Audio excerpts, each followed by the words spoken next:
உதயநிதியை இதுக்கு வச்சுருக்காங்க. எதுக்கு? நேர்காணல்.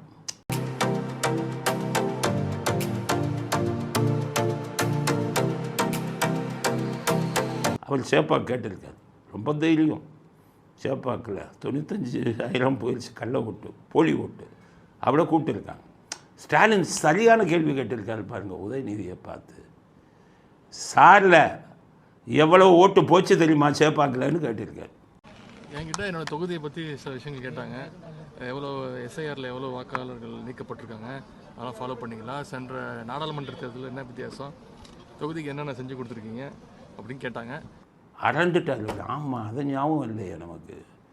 அவன் மகன்கிட்ட சொல்கிறார், போன தடவை நீ ஜெயித்தது அதிமுக நின்று தான் நீ தோற்றுருப்ப.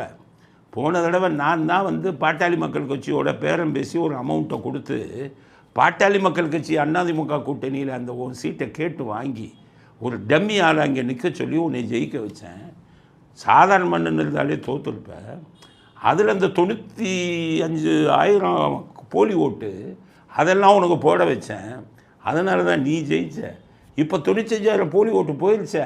அதை நீ கணக்கே பண்ணாமல் மறுபடியும் சேப்பாக்கு வந்து கேட்குறீங்கன்னு மறைமுகமாக கேட்குறாரு. சாரில் எவ்வளோ ஓட்டு போச்சு தெரியுமா சேப்பாக்குறாரு. இவருக்கு தான் பதில் சொல்ல தெரியாத.